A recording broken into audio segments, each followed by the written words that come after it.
അടുത്ത ഒരു ക്ലാസ്സിലേക്ക് സ്വാഗതം. നമ്മളിന്ന് നോക്കാൻ പോകുന്ന ടോപ്പിക്ക് മനുഷ്യ അവകാശ കമ്മീഷൻ. ഡേ 25 ആണ് ക്ലാസ്സിൻ്റെ ഡേ 25. നമുക്ക് സിലബസിൽ കാണാം മനുഷ്യ അവകാശ കമ്മീഷൻ. ഓക്കെ, അപ്പോൾ നമുക്ക് ക്ലാസ്സിലേക്ക് പോകുന്നതിന് മുമ്പ് ഈ ക്ലാസ്സിൻ്റെ എല്ലാം PDF നോട്ട് അവൈലബിൾ ആണ്. വേണമെന്നുള്ളവർക്ക് എന്ത് ചെയ്യുക, പെയ്ഡ് PDF നോട്ടാണ്. ഈ 9496822117 എന്ന വാട്സപ്പ് നമ്പറിൽ ചെയ്താൽ മതി. PDF നോട്ടുണ്ട്, CA നോട്ടുണ്ട്, അതിൻ്റെ എക്സാം ഉൾപ്പെടുന്നതാണ്. ഓക്കെ, അതുപോലെ തന്നെ ഓൺലൈൻ ക്ലാസ് നമ്മൾ സൗകര്യത്തിനനുസരിച്ച് ചെയ്തും കൊടുക്കുന്നതാണ്. ഓക്കെ, അപ്പോൾ നമുക്ക് താല്പര്യമുള്ളവർക്ക് നിങ്ങൾക്ക് ജോയിൻ ചെയ്യാം, ക്ലാസ്സിലേക്ക് പോകാം. അപ്പോൾ ഇതിനു മുമ്പ് മനുഷ്യാവകാശ കമ്മീഷൻ്റെ ഒരു വീഡിയോ ചെയ്തിട്ടുണ്ട്. അതിൽ നിന്ന് കുറച്ചും കൂടെ അപ്ഡേറ്റഡ് വെർഷനാണ് ഇത്. ഒന്ന് നിങ്ങൾക്ക് നോക്കുമ്പോൾ കാര്യങ്ങൾ മനസ്സിലാവും. അപ്പോൾ നമുക്ക് നോക്കാം മനുഷ്യാവകാശ കമ്മീഷനെ കുറിച്ച് ജസ്റ്റ് നോക്കാം. മനുഷ്യാവകാശ ലംഘനവുമായി ബന്ധപ്പെട്ട പരാതികളിന്മേൽ അന്വേഷണം നടത്തുക എന്നതാണ് മനുഷ്യാവകാശ കമ്മീഷൻ്റെ പ്രധാന ലക്ഷ്യം എന്ന് പറയുന്നത്. ജയിലുകളും മറ്റും സന്ദർശിച്ച് അന്തേവാസികളുടെ ജീവിത സൗകര്യം പഠിച്ച് ശുപാർശ നൽകുക എന്നത് മനുഷ്യാവകാശ കമ്മീഷൻ്റെ ഒരു കടമയാണ്. മനുഷ്യാവകാശ സംരക്ഷണത്തിന് ഫലപ്രദമായ നിർദ്ദേശങ്ങൾ നൽകുകയും മനുഷ്യാവകാശ രംഗത്ത് പ്രവർത്തിക്കുന്ന സന്നദ്ധ സംഘടനകളെ പരിപോഷിക്കുകയും ചെയ്യുന്നത് മനുഷ്യാവകാശ സംഘടനയുടെ ലക്ഷ്യമാണ്. പൗര അവകാശങ്ങൾ സംരക്ഷിക്കുക എന്നത് മനുഷ്യാവകാശ കമ്മീഷൻ്റെ ലക്ഷ്യമാണ്. മനുഷ്യാവകാശങ്ങൾക്ക് വിരുദ്ധമായ നിയമങ്ങൾ പുനരവലോകനം ചെയ്യുക എന്നത് മനുഷ്യാവകാശ കമ്മീഷൻ ലക്ഷ്യമാണ്.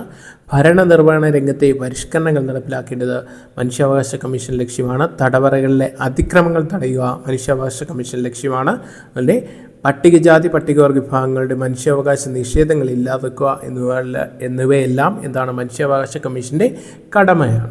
അപ്പോൾ ദേശീയ മനുഷ്യാവകാശ കമ്മീഷൻ അഥവാ NHRC കുറിച്ചാണ് നമ്മൾ ആദ്യമായിട്ട് നോക്കാം. 1993 ശ്രദ്ധിക്കുക, 1993 മനുഷ്യാവകാശ സംരക്ഷണ നിയമം protection of human right act പ്രകാരം സ്ഥാപിക്കപ്പെട്ട ഒരു സ്വതന്ത്ര നിയമ സ്ഥാപനമാണ്. ഏറ്റവും പ്രധാനപ്പെട്ട പോയിന്റ് ഓർത്തു വെച്ച് പഠിക്കുക, സ്വതന്ത്ര നിയമ സ്ഥാപനമാണ് എന്തെന്ന് പറയുന്നത് മനുഷ്യാവകാശ കമ്മീഷൻ എന്ന് പറയുന്നത്. അതിൽ ദേശീയ മനുഷ്യാവകാശ കമ്മീഷനുമുണ്ട്, സംസ്ഥാന മനുഷ്യാവകാശ കമ്മീഷനുണ്ട്. നമ്മൾ ഇതിലിപ്പോൾ ആദ്യം പഠിക്കുന്നത് ദേശീയ മനുഷ്യാവകാശ കമ്മീഷനാണ്. നിലവിൽ വന്ന വർഷം 1993 ഒക്ടോബർ 12. ഓർത്ത് വെച്ച് പഠിക്കുക, പലതവണ ബേസ് ചോദിച്ച ചോദ്യമാണ്. 1993 ഒക്ടോബർ 12. ഓക്കെ, സ്റ്റേറ്റ്മെൻറ്റ് രീതിയിൽ ചോദിക്കുന്നത് കൊണ്ട് സ്റ്റേറ്റ്മെൻറ്റ് ഇങ്ങനെ വരാം. ഒന്നാമത്തെ സ്റ്റേറ്റ്മെൻറ്റ് ഇങ്ങനെ ആവാം: 1993 മനുഷ്യാവകാശ സംരക്ഷണ നിയമപ്രകാരം സ്ഥാപിക്കപ്പെട്ട സ്ഥാപനമാണ് മനുഷ്യാവകാശ കമ്മീഷൻ. രണ്ടാമത്തെ സ്റ്റേറ്റ്മെൻറ്റ് ഇങ്ങനെ വരാം: ഇത് ഒരു സ്വതന്ത്ര നിയമ സ്ഥാപനമാണ്.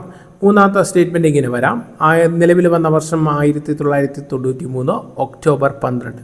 നാലാമത്തെ സ്റ്റേറ്റ്മെൻറ്റ് ഇങ്ങനെ വരാം: ഒരു ചെയർപേഴ്സണും 5 സ്ഥിര അംഗങ്ങളും ചേരുന്നതാണ് മനുഷ്യാവകാശ കമ്മീഷൻ. ഓക്കെ, ഈ 5 സ്റ്റേറ്റ്മെൻറ്റ് വരാം. ഇതിൽ ഒരെണ്ണം തെറ്റായിട്ട് തന്നിട്ട് എന്ത് ചെയ്യും, തെറ്റായത് സ്റ്റേറ്റ്മെൻറ്റ് ചെയ്ത് കണ്ടെത്താനായിരിക്കും എക്സാമിന് വരിക. ഓക്കെ, ഇപ്പോൾ കൃത്യമായിട്ട് പഠിച്ചങ്ങ് പോവുക. അടുത്ത്, ചെയർപേഴ്സൺ ഇന്ത്യൻ സുപ്രീം കോടതിയിലെ മുൻ ചീഫ് ജസ്റ്റിസോ മറ്റ് ജഡ്ജിയോ ആയിരിക്കണം. അപ്പോൾ ചെയർപേഴ്സൺ എപ്പോഴും എന്തായിരിക്കണം, ഇന്ത്യൻ സുപ്രീം കോടതിയിലെ ഇതായിരിക്കണം, മുൻ ചീഫ് ജസ്റ്റിസോ മറ്റ് ജഡ്ജിയോ ആയിരിക്കണം. അംഗങ്ങളിൽ സുപ്രീം കോടതി, ഹൈക്കോടതി എന്നിവിടങ്ങളിൽ നിന്ന് വിരമിച്ച ജഡ്ജിമാരും മനുഷ്യാവകാശ രംഗത്ത് അറിവും പരിചയവുമുള്ള വ്യക്തികളും ഉൾപ്പെടുന്നു. ഓക്കെ, ഇപ്പോൾ നമ്മൾ പറഞ്ഞു ഒരു ചെയർമാനും 5 സ്ഥിര അംഗങ്ങളുണ്ട്. അതിൽ അംഗങ്ങളെക്കുറിച്ച് പറയുന്നതാണ്. അംഗങ്ങളിൽ സുപ്രീം കോടതി അല്ലെങ്കിൽ ഹൈക്കോടതി എന്നിവിടങ്ങളിൽ വിരമിച്ച ജഡ്ജിമാരും മനുഷ്യാവകാശ രംഗത്ത് അറിവും അനുഭവമുള്ള വ്യക്തികളും ഉൾപ്പെടുന്നു. ഓക്കെ, അംഗങ്ങളിൽ ഒരു വനിതയെങ്കിലും ഉണ്ടായിരിക്കണം. പ്രത്യേകം പറയുന്നതാണ്, അംഗങ്ങൾ എന്തുണ്ടാകണം, ഒരു വനിതയെങ്കിലും ഉണ്ടാകണം. ഇതുകൂടാതെ മറ്റ് 7 ദേശീയ കമ്മീഷനുകളുടെ അധ്യക്ഷന്മാർ എക്സ് ഒഫിഷ്യോ അംഗങ്ങളായും പ്രവർത്തിക്കുന്നു. ഏറ്റവും പ്രധാനപ്പെട്ട പോയിന്റാണ് ഇത്. സ്റ്റേറ്റ്മെൻറ്റ് രീതി ചോദിക്കാം, അതുകൊണ്ട് അതും കൂടെ ഓർത്ത് വയ്ക്കുക. എത്രയാണ്? 7 ദേശീയ കമ്മീഷനുടെ അധ്യക്ഷന്മാർ എക്സ് ഒഫിഷ്യോ അംഗങ്ങളായും പ്രവർത്തിക്കുന്നു. ഏതൊക്കെയാണ് അത്, ഏത് ദേശീയ കമ്മീഷനുകളിൽ നിന്ന് നോക്കാം. അത് വരുന്ന ഭാഗത്ത് നമുക്ക് നോക്കാം. അടുത്ത പോയിന്റ് ശ്രദ്ധിക്കാം. ഈ ദേശീയ മനുഷ്യാവകാശ കമ്മീഷൻ്റെ അധികാരവും സ്വാതന്ത്ര്യവും എന്തൊക്കെയാണെന്ന് നമുക്ക് നോക്കാം. അന്വേഷണങ്ങൾ നടത്തുമ്പോൾ NHRCക്ക് ഒരു സിവിൽ കോടതിയുടെ തുല്യമായ അധികാരമുണ്ട്. ഓക്കെ, അടുത്തൊരു സ്റ്റേറ്റ്മെൻറ്റിലുള്ള പോയിൻ്റായി. അതായത് അന്വേഷണം നടത്തുമ്പോൾ NHRCക്ക് എന്താണ് അധികാരമുള്ളത്? ഒരു സിവിൽ കോടതി. ഓർത്തിക്കുക, ഒരു സിവിൽ കോടതിയുടെ തുല്യമായ അധികാരങ്ങളുണ്ട്. സാക്ഷികളെ വിളിപ്പിക്കാനും തെളിവുകൾ ശേഖരിക്കാനും ഇതിലൂടെ കഴിയും. ഓക്കെ, കമ്മീഷൻ സമർപ്പിക്കുന്ന ശുപാർശകൾ തള്ളിക്കളഞ്ഞാൽ കേന്ദ്ര സംസ്ഥാന സർക്കാരുകൾ അതിനുള്ള കാരണം വ്യക്തമാക്കണം. അപ്പോൾ കമ്മീഷൻ സമർപ്പിക്കുന്ന ശുപാർശകൾ എന്ത് ചെയ്യണം? കേന്ദ്ര സർക്കാർ സംസ്ഥാന സർക്കാർ എന്ന് തള്ളിക്കളയുകയാണെങ്കിൽ അതിൻ്റെ കാരണം വ്യക്തമാക്കണം. ഓക്കെ, അടുത്ത പോയിന്റ് ശ്രദ്ധിക്കുക. മനുഷ്യാവകാശ കേസുകളിൽ കോടതിയെ സമീപിക്കാനും നിയമ നടപടികളിൽ കക്ഷി ചേരാനും ആർക്ക് അധികാരമുണ്ട്? NHRCക്ക് അധികാരമുണ്ട്. അപ്പോൾ മനുഷ്യാവകാശ ലംഘന കേസുകളിൽ എന്ത് കോടതിയെ സമീപിക്കാനും അതുപോലെ നിയമ നടപടി കക്ഷി ചേരാനും ഏതിന് അധികാരമുണ്ട്? NHRCക്ക് അധികാരമുണ്ട്. അടുത്ത് നിൽക്കേണ്ടത് ലംഘനത്തിന് ഇരയായ വ്യക്തിക്ക് നഷ്ടപരിഹാരം നൽകാനും കുറ്റക്കാർക്കെതിരെ നടപടിയെടുക്കാനും കേന്ദ്ര സംസ്ഥാന സർക്കാരുകൾക്ക് ശുപാർശ ചെയ്യാൻ കമ്മീഷന് അധികാരമുണ്ട്. അടുത്ത് സംഭവം നടന്ന് 1 വർഷത്തിൽ കൂടുതൽ പഴക്കമുള്ള കേസുകളിൽ കമ്മീഷൻ അന്വേഷണം നടത്താൻ സാധിക്കുക. ഏറ്റവും പ്രധാനപ്പെട്ട പോയിന്റ് ശ്രദ്ധിച്ചു വെച്ചോളുക. ഒരു സംഭവം നടന്ന് 1 വർഷത്തിൽ കൂടുതൽ പഴക്കമുള്ള കേസുകളിൽ എന്തിൽ അധികാരമില്ല? കമ്മീഷന് അന്വേഷണം നടത്താൻ അധികാരമില്ല. അപ്പോൾ 1 വർഷത്തിനുള്ളിലുള്ള കേസുകൾ മാത്രം എന്ത് ചെയ്യാൻ നടത്താൻ പറ്റുള്ളൂ?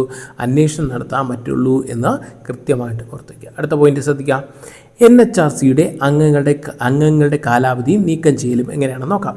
ചെയർപേഴ്സണും അംഗങ്ങളുടെയും കാലാവധി 3 വർഷം അല്ലെങ്കിൽ 70 വയസ്സ്. ഓക്കെ, അപ്പോൾ 70 വയസ്സ്, ഇപ്പോൾ ഒരാൾ 69 വയസ്സാണ്, പക്ഷേ അങ്ങയുടെ പുള്ളിയുടെ 70 വയസ്സാകുമ്പോൾ എന്ത് ചെയ്യും? പുള്ളിയുടെ കാലാവധി കഴിയും. ഈ 3 വർഷം കണക്കാക്കില്ല, എന്ത് ചെയ്യും? 70 വയസ്സിനാണ് പ്രാധാന്യം കൊടുക്കുക. അപ്പോൾ 70 വയസ്സാകുമ്പോൾ അതിനാണ് പ്രാധാന്യം. ഓക്കെ, അപ്പോൾ 3 വർഷം അല്ലെങ്കിൽ എന്താണ് 70 വയസ്സെന്ന് ഓർത്തിക്കുക.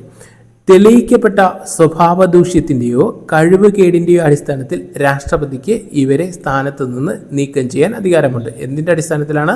സ്വഭാവദൂഷ്യത്തിൻ്റെയോ കഴിവുകേടിൻ്റെയോ അടിസ്ഥാനത്തിൽ രാഷ്ട്രപതിക്ക് ഇവരെ നീക്കം ചെയ്യാനുള്ള അധികാരമുണ്ട്. ഓക്കെ, ദേശീയ മനുഷ്യാവകാശ കമ്മീഷൻ്റെ ആസ്ഥാനം എവിടെയെന്ന് വെച്ചാൽ ന്യൂഡൽഹി മാനവ് അധികാർ ഭവൻ. മുമ്പ് അറിയപ്പെടുന്നത് സർദാർ പട്ടേൽ ഭവൻ എന്നാണ്, ഇപ്പോൾ അറിയപ്പെടുന്ന മാനവ് അധികാർ ഭവൻ. ദേശീയ മനുഷ്യാവകാശ കമ്മീഷൻ്റെ ആദ്യ ചെയർമാനാണ് ജസ്റ്റിസ് രംഗനാഥ മിശ്ര. ദേശീയ മനുഷ്യാവകാശ കമ്മീഷൻ ചെയർമാനെയും അംഗങ്ങളെയും നിയമിക്കുന്നത് ആരെന്ന് വെച്ചാൽ രാഷ്ട്രപതി. ഇന്ത്യയിലെ മനുഷ്യാവകാശങ്ങളുടെ കാവൽക്കാരൻ വാച്ച് ഡോഗ് എന്നറിയപ്പെടുന്ന സ്ഥാപനം എന്ന് വെച്ചാൽ ദേശീയ മനുഷ്യാവകാശ കമ്മീഷൻ. ഓർത്തിക്ക് ഇന്ത്യയിലെ മനുഷ്യാവകാശങ്ങളുടെ കാവൽക്കാരൻ അല്ലെങ്കിൽ വാച്ച് ഡോഗ് എന്നറിയപ്പെടുന്നതാണ് ദേശീയ മനുഷ്യാവകാശ കമ്മീഷനാണെന്ന് ഓർത്തിക്കുക. അടുത്ത പോയിന്റ്, ദേശീയ മനുഷ്യാവകാശ കമ്മീഷൻ ചെയർമാൻ സ്ഥാനത്തെത്തിയ ആദ്യ Malayali justice KG ബാലകൃഷ്ണനാണ്. KG Balakrishnan അദ്ദേഹമാണ് സുപ്രീം കോടതി ചീഫ് ജസ്റ്റിസ് ആയിരുന്ന ആദ്യം മലയാളി എന്ന് പറയുന്നത് ഓർത്തു വയ്ക്കുക. ഓക്കെ, അപ്പോൾ സുപ്രീം കോടതി ചീഫ് ജസ്റ്റിസ് ആയിരുന്ന മലയാളിയാണ് KG ബാലകൃഷ്ണൻ. അതുകൊണ്ട് അദ്ദേഹമാണ് ദേശീയ മനുഷ്യാവകാശ കമ്മീഷൻ ചെയർമാൻ സ്ഥാനത്തെത്തിയ ആദ്യ മലയാളി എന്നറിയപ്പെടുന്ന ജസ്റ്റിസ് KG ബാലകൃഷ്ണൻ. 2019 ഭേദഗതി പ്രകാരം ദേശീയ മനുഷ്യാവകാശ കമ്മീഷനെയും അംഗങ്ങളുടെയും കാലാവധി 3 വർഷം അല്ലെങ്കിൽ 70 വയസ്സാണ്. അത് 2019 ഭേദഗതി പ്രകാരമാണെന്ന് നോട്ട് ചെയ്യുക. അപ്പോൾ നമുക്ക് 2019 ഭേദഗതിയെക്കുറിച്ച് നമുക്കൊന്ന് നോക്കാം, കുറച്ച് കഴിഞ്ഞിട്ട് നമുക്ക് വരുന്ന ഭാഗത്ത് നോക്കാം. അടുത്ത്, ദേശീയ മനുഷ്യാവകാശ കമ്മീഷൻ ചെയർമാനെയും അംഗങ്ങളെയും തിരഞ്ഞെടുക്കുന്ന സമിതിയുടെ അധ്യക്ഷൻ ആരെന്ന് വെച്ചാൽ പ്രധാനമന്ത്രിയാണ്. അപ്പോൾ അധ്യക്ഷനും ബാക്കിയുള്ള അംഗങ്ങളും നമുക്ക് നോക്കാം. ദേശീയ മനുഷ്യാവകാശ കമ്മീഷൻ എങ്ങനെയുള്ള സ്ഥാപനമാണ്? Statutory body. കൃത്യമായി ഓർത്തിക്കുക, സ്വതന്ത്ര നിയമസ്ഥാപനമാണ്, സ്റ്റാറ്റ്യൂട്ടറി ബോഡിയാണ്. ഈ സ്റ്റാറ്റ്യൂട്ടറി ബോഡി എന്ന് പറയാൻ കാരണം എന്ന് പറയുന്നത് ഭരണഘടനയിൽ എന്തിനെക്കുറിച്ച് പറഞ്ഞിട്ടില്ല? മനുഷ്യാവകാശ കമ്മീഷനെ കുറിച്ച് പ്രത്യേക ആർട്ടിക്കിൾ ഒന്നും പറഞ്ഞിട്ടില്ല. അതുകൊണ്ടാണ് എന്ത് പറയുന്നത് സ്റ്റാറ്റ്യൂട്ടറി ബോഡി എന്ന് പറയുന്ന കാരണം. ഓക്കെ, അല്ലെങ്കിൽ എന്താന്ന് പറയുന്നത് കോൺസ്റ്റിറ്റ്യൂഷണൽ ബോഡി എന്ന് പറഞ്ഞത്. ഓക്കെ, അടുത്ത്, ദേശീയ മനുഷ്യാവകാശ കമ്മീഷൻ ചെയർമാനെയും അംഗങ്ങളെയും തൽസ്ഥാനത്ത് നീക്കാൻ അധികാരമുള്ള ആർക്കാണ്? രാഷ്ട്രപതിക്കാണ്. ദേശീയ മനുഷ്യാവകാശ കമ്മീഷൻ അതിൻ്റെ വാർഷിക റിപ്പോർട്ട് സമർപ്പിക്കുന്ന ആർക്കാണ്? രാഷ്ട്രപതിക്കാണ്. അപ്പോൾ ദേശീയ മനുഷ്യാവകാശ കമ്മീഷൻ വാർഷിക റിപ്പോർട്ട് സമർപ്പിക്കുന്നുണ്ട്. അത് ആർക്കാണ്? ഗവൺമെൻറ്റിനല്ല സമർപ്പിക്കുന്നത്, ആർക്കാണ്? രാഷ്ട്രപതിക്കാണ് സമർപ്പിക്കുന്നത് എന്നുകൂടി ഓർത്തിക്കും. അടുത്ത്, ദേശീയ മനുഷ്യാവകാശ കമ്മീഷനിൽ അംഗമായ ആദ്യത്തെ വനിതയാണ് ജസ്റ്റിസ് ഫാത്തിമ ബീബി. ഏത് കോടതിയുടെ അധികാരങ്ങളാണ് ദേശീയ മനുഷ്യാവകാശ കമ്മീഷനുള്ളത്? സിവിൽ കോടതി. നമ്മൾ ആദ്യ തുടക്കത്തിൽ പറഞ്ഞതാണ് സിവിൽ കോടതിയുടെ അധികാരം. 2019 ഭേദഗതി പ്രകാരം ദേശീയ മനുഷ്യാവകാശ കമ്മീഷൻ ചെയർമാനെ ആകാനുള്ള യോഗ്യത സുപ്രീം കോടതി ചീഫ് ജസ്റ്റിസ് അല്ലെങ്കിൽ സുപ്രീം കോടതിയിലെ മറ്റ് ജഡ്ജിമാർ. ദേശീയ മനുഷ്യാവകാശ കമ്മീഷൻ പുറത്തിറക്കുന്ന പ്രസിദ്ധീകരണമാണ് നയീം ദിശ. ദേശീയ മനുഷ്യാവകാശ കമ്മീഷൻ്റെ നിലവിലെ അധ്യക്ഷനാണ് V. രാമസുബ്രഹ്മണ്യൻ. 2025 മുതൽ ഇദ്ദേഹമാണ്. ഓക്കെ, അടുത്ത് നോക്കേണ്ടത് നമ്മൾ നേരത്തെ പറഞ്ഞു അംഗങ്ങളെ നിയമിക്കാൻ പ്രസിഡന്റിനെ സഹായിക്കുന്ന പ്രധാനമന്ത്രിയുടെ നേതൃത്വത്തിൽ ഒരു സമിതിയാണെന്ന് പറഞ്ഞു. ആ സമിതിയിലെ അംഗങ്ങൾ ആരൊക്കെയാണെന്ന് നോക്കാം. പ്രധാനമന്ത്രി ചെയർമാനാണ്. അതുപോലെ ആഭ്യന്തരമന്ത്രിയുണ്ട്, ലോക്സഭയുടെ പ്രതിപക്ഷ നേതാവുണ്ട്, രാജ്യസഭയുടെ പ്രതിപക്ഷ നേതാവുണ്ട്, ലോക്സഭയുടെ സ്പീക്കറുണ്ട്, രാജ്യസഭയുടെ ഉപാധ്യക്ഷനുണ്ട്. ഇത്രയും പേര് അടങ്ങുന്നതാണ് അംഗങ്ങളെ തിരഞ്ഞെടുക്കുന്ന സമിതി എന്ന് പറയുന്നത്. ഓക്കെ, കൃത്യമായിട്ട് ഓർത്ത് വയ്ക്കുക. കേന്ദ്രത്തിലാണെന്ന് ഓർത്ത് വയ്ക്കുക. ഓക്കെ, ദേശീയ മനുഷ്യാവകാശ കമ്മീഷൻ. അടുത്ത് നമുക്ക് നോക്കേണ്ടത് ആരൊക്കെയാണ് ദേശീയ മനുഷ്യാവകാശ കമ്മീഷൻ ചെയർമാൻ ആയിട്ടുള്ളത് എന്ന് നോക്കാം. ആദ്യത്തെ നമുക്കറിയാം രംഗനാഥ മിശ്ര, രണ്ടാമത്തത് MN വെങ്കിടച്ചലം, മൂന്നാമത്തത് ജസ്റ്റിസ് JS വർമ്മ, നാലാമത്തത് AS ആനന്ദ്, അഞ്ചാമത്തത് S രാജേന്ദ്ര ബാബു, ആറാമത്തത് KG ബാലകൃഷ്ണൻ. അപ്പോൾ ആറാമത്തെ ചെയർപേഴ്സൺ ആയിരുന്നു ആര്? KG ബാലകൃഷ്ണൻ. ഓർത്ത് വെച്ച് പഠിച്ചുള്ള. ഏഴാമത്തത് HL ദത്തു, എട്ടാമത്തത് അരുൺകുമാർ മിശ്ര, ഒൻപതാമത് V രാമസുബ്രഹ്മണ്യൻ. Okay, clear. അടുത്ത് മനുഷ്യാവകാശ കമ്മീഷൻ്റെ എക്സ് ഒഫീഷ്യോ അംഗങ്ങൾ നമ്മൾ പറഞ്ഞു 7 ദേശീയ കമ്മീഷണർക്കുണ്ട്. ഏതൊക്കെയാണ് വരുന്നതെന്ന് വെച്ചാൽ ദേശീയ ന്യൂനപക്ഷ കമ്മീഷൻ ചെയർപേഴ്സൺ, അടുത്ത ദേശീയ പട്ടികജാതി കമ്മീഷൻ ചെയർപേഴ്സൺ, ദേശീയ പട്ടികവർഗ കമ്മീഷൻ ചെയർപേഴ്സൺ, അടുത്ത ദേശീയ വനിതാ കമ്മീഷൻ ചെയർപേഴ്സൺ, അടുത്ത ദേശീയ പിന്നാക്ക വിഭാഗ കമ്മീഷൻ ചെയർപേഴ്സൺ, അടുത്ത ദേശീയ ഭിന്നശേഷി കമ്മീഷൻ ചീഫ് കമ്മീഷണർ, അടുത്ത ദേശീയ ബാലാവകാശ സംരക്ഷണ കമ്മീഷൻ ചെയർപേഴ്സൺ. ഇത്രയും പേരാണ് എക്സ് ഒഫീഷ്യോ അംഗങ്ങളായിട്ടുള്ളത് എന്നുകൂടി ഓർത്തിരിക്കുക. അടുത്ത് ഇന്ന് നമുക്ക് പഠിക്കേണ്ട പ്രധാനപ്പെട്ട ഭാഗം എന്ന് പറയുന്നത് സംസ്ഥാന മനുഷ്യാവകാശ കമ്മീഷനാണ്.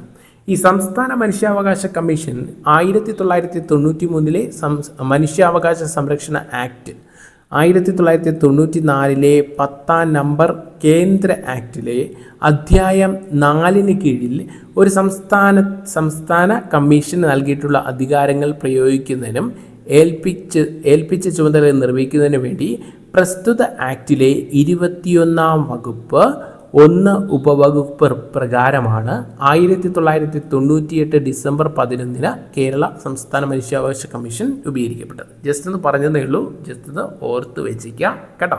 അപ്പോൾ നിങ്ങൾക്ക് ചിലപ്പോൾ സ്റ്റേറ്റ്മെൻറ്റ് രീതിയിൽ വരികയാണെങ്കിൽ നിങ്ങൾക്ക് ചിലപ്പോൾ ഉപകാരപ്പെടും. പ്രസ്തുത ആക്ടിലെ 21-ാം വകുപ്പ് 1 ഉപവകുപ്പാണെന്ന് ജസ്റ്റ് ഒന്ന് ഓർത്ത് വെച്ചേക്കുക കേട്ടോ. കേരള ഹൈക്കോടതി മുൻ chief justice MM Pareeth Pillai, okay, Pareeth Pillai ചെയർപേഴ്സണായും doctor S Balaraman, Shri TK Wilson എന്നിവർ അംഗങ്ങളായും ആദ്യ കമ്മീഷൻ രൂപീകരിച്ചു. അപ്പോൾ നമ്മൾ പറഞ്ഞു ഒരു ചെയർപേഴ്സണും 2 അംഗങ്ങളുമാണ് ഏതിന് വരുന്നത്? സംസ്ഥാന മനുഷ്യാവകാശ കമ്മീഷനിൽ വരുന്നത്. ഓക്കെ, കേന്ദ്രത്തിലാണെങ്കിൽ എത്ര ഉണ്ട്? 6 പേരുണ്ട്. എന്നാൽ സംസ്ഥാനത്ത് എത്ര പേരുണ്ട്? 3 പേരേ ഉള്ളൂ. അതിൽ സംസ്ഥാന ചെയർപേഴ്സൺ ആരായിരുന്നു? ആദ്യത്തെ ചീഫ് ജസ്റ്റിസ് MM പരീത് പിള്ളയും 2 പേര് അംഗങ്ങളുണ്ട്. അത് ഡോക്ടർ S ബലരാമനും രണ്ടാമത്തെ ആൾ TK വിൽസനുമാണെന്ന് ഓർത്തിക്കുക. കേരള മനുഷ്യാവകാശ കമ്മീഷൻ്റെ ആസ്ഥാനം തിരുവനന്തപുരത്താണ്. നിലവിൽ വന്ന വർഷം 1998 ഡിസംബർ 11. ആസ്ഥാനം തിരുവനന്തപുരത്ത് എന്ന് പറഞ്ഞു PMG ജംഗ്ഷനിലാണ് ഈ സ്ഥാപനം സ്ഥിതി ചെയ്യുന്നത്. അതിൻ്റെ ഓഫീസ് സ്ഥിതി ചെയ്യുന്നത് PMG ജംഗ്ഷൻ, തിരുവനന്തപുരത്ത് PMG ജംഗ്ഷനാണെന്ന് ഓർത്ത് വയ്ക്കുക. ഓക്കെ, അടുത്ത ഈ കമ്മീഷൻ്റെ ഘടന എങ്ങനെയാണെന്ന് നോക്കാം. 1993 മനുഷ്യാവകാശ സംരക്ഷണ ആക്ട് 21-ാം വകുപ്പ് 2-ാം ഉപവകുപ്പ് പ്രകാരമാണ് സംസ്ഥാന മനുഷ്യാവകാശ കമ്മീഷനിൽ ആരൊക്കെ? ഒരു ഹൈക്കോടതിയിലെ ചീഫ് ജസ്റ്റിസ് അല്ലെങ്കിൽ ജഡ്ജി ആയിരുന്ന ഒരാൾ ചെയർപേഴ്സണായും, ശ്രദ്ധിക്കുക, ഏറ്റവും പ്രധാനപ്പെട്ട പോയിന്റാണ്, ഒരു ഹൈക്കോടതിയിലെ ചീഫ് ജസ്റ്റിസ് അല്ലെങ്കിൽ ജഡ്ജി ആയിരുന്ന ഒരാൾ ചെയർപേഴ്സൺ ആയിരിക്കണം. ഹൈക്കോടതിയിലെ ഒരു ജഡ്ജി ആയതും അല്ലെങ്കിൽ കുറഞ്ഞത് 7 വർഷം ഏതെങ്കിലും ഒരു സംസ്ഥാനത്ത് ജില്ലാ ജഡ്ജി എന്ന നിലയിൽ പരിചയമുള്ള ആളും ആയിരിക്കണം അംഗങ്ങളായിട്ട് വരേണ്ടത്.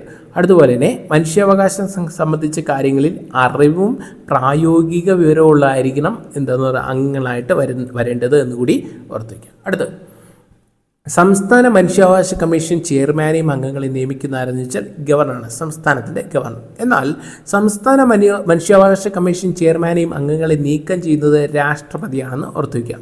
നമ്മൾ നേരത്തെ പറഞ്ഞു ചെയർമാൻ ഉൾപ്പെടെ സംസ്ഥാന മനുഷ്യാവകാശ കമ്മീഷനിൽ എത്ര അംഗങ്ങളുണ്ട്? 3 അംഗങ്ങളുണ്ട്. ചെയർപേഴ്സണെ അംഗങ്ങളുടെയും കാലാവധി 3 വർഷം അല്ലെങ്കിൽ 70 വയസ്സ്. ഓക്കെ, ഈ 2019 ഭേദഗതിക്ക് മുമ്പ് ഇത് എത്ര വർഷമായിരുന്നു? 5 വർഷം അല്ലെങ്കിൽ 70 വയസ്സ് എന്നായിരുന്നു. ഈ 2019 ഭേദഗതിക്ക് ശേഷമാണ് എന്തായിട്ട് കുറഞ്ഞത്? 3 ആയിട്ട് കുറഞ്ഞത്. ഓക്കെ, അപ്പോൾ ആദ്യത്തേത് നമ്മൾ പറഞ്ഞു ജസ്റ്റിസ് എം പരീത് പിള്ള. അടുത്ത നിലവിലിത് ജസ്റ്റിസ് അലക്സാണ്ടർ തോമസ്. ഓക്കെ, നിലവിലെ ചെയർപേഴ്സണാണ്, സംസ്ഥാന മനുഷ്യാവകാശ കമ്മീഷനാണ്. ആരെന്ന് പറയുന്നത്? ജസ്റ്റിസ് അലക്സാണ്ടർ തോമസ് എന്ന് ഓർത്ത് വയ്ക്കുക. നമ്മൾ പറഞ്ഞു കേന്ദ്രത്തിൽ ഒരു കമ്മിറ്റിയുണ്ട് അംഗങ്ങളെ തിരഞ്ഞെടുക്കുന്ന. അതുപോലെ സംസ്ഥാന മനുഷ്യാവകാശ കമ്മീഷനിൽ അംഗങ്ങളെ ശുപാർശ ചെയ്യുന്ന കമ്മിറ്റിയുടെ ചെയർമാൻ മുഖ്യമന്ത്രിയാണ്. അതിൽ 4 പേരാണ് അംഗങ്ങളായിട്ടുള്ളത്. ആരൊക്കെയെന്ന് വെച്ചാൽ മുഖ്യമന്ത്രി ചെയർമാനാണ്, ആഭ്യന്തരമന്ത്രിയുണ്ട്, പ്രതിപക്ഷ പാർട്ടി നേതാവുണ്ട്, സംസ്ഥാന നിയമസഭാ സ്പീക്കർ. ഇത്ര പേര് അടങ്ങുന്നതാണ് എന്ത് പറയുന്നത്? കമ്മിറ്റി എന്ന് പറയുന്നത്. ഓക്കെ, സംസ്ഥാനത്ത്. അടുത്ത് ദേശീയ മനുഷ്യാവകാശ കമ്മീഷൻ ഭേദഗതി ചെയ്ത വർഷങ്ങളിൽ 2006 2019 ആണ്. 2019 ഏറ്റവും പ്രധാനപ്പെട്ട ഭാഗമാണ്, കാരണം നമുക്ക് അത് എന്തൊക്കെയാണ് മാറ്റങ്ങളെന്ന് ജസ്റ്റ് ഒന്ന് നോക്കുകയും ചെയ്യാം. ഓക്കെ, മനുഷ്യാവകാശ നിയമ ഭേദഗതി രാജ്യസഭ പാസാക്കി 2019 ജൂലൈ 22. മനുഷ്യാവകാശ നിയമ ഭേദഗതി 2019 രാഷ്ട്രപതി ഒപ്പുവെച്ചത് 2019 ജൂലൈ 27. മനുഷ്യാവകാശ നിയമ ഭേദഗതി നിലവിൽ വന്നത് 2019 ഓഗസ്റ്റ് 2 ആണ്. 2019 ഭേദഗതിയാണ് നിലവിൽ വന്നത് 2019 ഓഗസ്റ്റ് 2. ഓക്കെ, ഇനി 2019 മനുഷ്യാവകാശ നിയമ ഭേദഗതിയിൽ എന്തൊക്കെയാണ് വന്ന മാറ്റങ്ങൾ എന്ന് നമുക്ക് നോക്കാം. കേന്ദ്ര മനുഷ്യാവകാശ കമ്മീഷണറാകാനുള്ള യോഗ്യത മുൻ സുപ്രീം കോടതി ചീഫ് ജസ്റ്റിസ് അല്ലെങ്കിൽ ജഡ്ജി എന്നാക്കി. കേട്ടോ, അതിനു മുമ്പ് അങ്ങനെയല്ലായിരുന്നു. അപ്പോൾ കേന്ദ്ര മനുഷ്യാവകാശ കമ്മീഷണറാകാനുള്ള യോഗ്യത എന്താക്കി? മുൻ സുപ്രീം കോടതി ചീഫ് ജസ്റ്റിസ് അല്ലെങ്കിൽ ജഡ്ജി എന്നാക്കി. അതുപോലെ സംസ്ഥാന മുഖ്യ മനുഷ്യാവകാശ കമ്മീഷണറാകാനുള്ള യോഗ്യത മുൻ ഹൈക്കോടതി ചീഫ് ജസ്റ്റിസ് അല്ലെങ്കിൽ ജഡ്ജി എന്നാക്കി. ശ്രദ്ധിക്കാം, ഏറ്റവും പ്രധാനപ്പെട്ട പോയിന്റ്. സ്റ്റേറ്റ്മെൻറ്റ് രീതിയിൽ എക്സാമുകൾ വരുന്നത് കൊണ്ട് ഇത് കൃത്യമായിട്ട് നോട്ട് ചെയ്ത് പോയിന്റ് ചെയ്ത് പഠിക്കുക. ഓക്കെ, അടുത്ത ദേശീയ മനുഷ്യാവകാശ കമ്മീഷനിൽ മനുഷ്യാവകാശങ്ങളെക്കുറിച്ച് പ്രായോഗിക അറിവ് നേടിയ 3 പേർ ഉണ്ടായിരിക്കണം. അതിൽ ഒരാൾ എന്തായിരിക്കണം? വനിതയായിരിക്കണമെന്ന് നിർദ്ദേശിക്കുന്നു. ദേശീയ മനുഷ്യാവകാശ കമ്മീഷനിൽ മനുഷ്യാവകാശങ്ങളെക്കുറിച്ച് പ്രായോഗിക അറിവുള്ള 3 പേരുണ്ടായിരിക്കണം. അതിലൊരാൾ എന്തായിരിക്കണം? വനിതയായിരിക്കണം. ദേശീയ മനുഷ്യാവകാശ കമ്മീഷനിലെ നിലവിലെ അംഗങ്ങളോടൊപ്പം ദേശീയ പിന്നാക്ക വിഭാഗ കമ്മീഷൻ, ദേശീയ ബാല അവകാശ കമ്മീഷൻ, ദേശീയ ഭിന്നശേഷി കമ്മീഷൻ എന്നിവയിലെ ചെയർപേഴ്സണെയും അംഗങ്ങളെ ഉൾപ്പെടുത്തി ആകെ എക്സ് ഓഫീഷ്യോ അംഗങ്ങൾ 7 പേരായിരിക്കും. ദേശീയ അല്ലെങ്കിൽ സംസ്ഥാന മനുഷ്യാവകാശ കമ്മീഷൻ അംഗങ്ങളുടെ കാലാവധി 5 വർഷത്തിൽ നിന്ന് എത്രയായി ചുരുക്കി? 3 വർഷമായിട്ട് കുറച്ചു.